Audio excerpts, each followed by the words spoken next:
અહેમદાબાદ મિત્ર ન્યૂઝમાં આપનું સ્વાગત છે। શુક્રવારે રાત્રે લગભગ 11:22 જમ્મુ કાશ્મીરના શ્રીનગરમાં આવેલા નવગામ પોલીસ સ્ટેશનમાં એક પ્રચંડ વિસ્ફોટ થયો। એક તહસીલદાર સહિત 9 લોકો માર્યા ગયા। મૃતદેહોની ઓળખ હજી સુધી થઈ નથી। આ બ્લાસ્ટમાં 29 ઘાયલ થયા છે, જેમાં મોટાભાગના પોલીસકર્મીઓ છે। તેમની 92 આર્મી બેઝ અને SKIMS સૌરા હોસ્પિટલમાં સારવાર ચાલી રહી છે। આ બ્લાસ્ટમાં મૃતદેહોના ટુકડા 200 મીટર દૂર સુધી જઈને પડ્યા હતા। પોલીસ વ્હાઇટ કોલર આતંકવાદી મોડ્યુલ કેસના સંદર્ભમાં જપ્ત કરાયેલ વિસ્ફોટના નમૂના એકત્રિત કરી રહી હતી ત્યારે આ વિસ્ફોટ થયો હતો।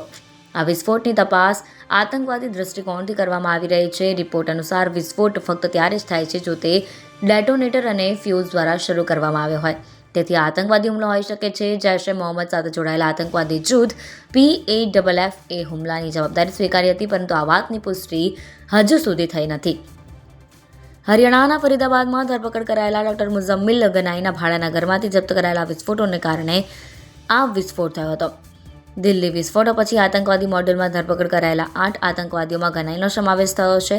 જો કે હજુ સુધી સ્પષ્ટ નથી કે 360 કિલોગ્રામ વિસ્ફોટકો પોલીસ સ્ટેશનમાં રાખવામાં આવ્યા હતા કે નહીં।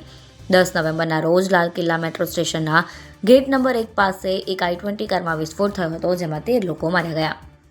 અહેમદાબાદ મિત્ર ન્યૂઝની YouTube ચેનલને સબસ્ક્રાઇબ કરો અને બેલ આઇકોન જરૂરથી દબાવો, જેથી દરેક મહત્ત્વના વિડીયોની નોટિફિકેશન તમને મળતી રહે।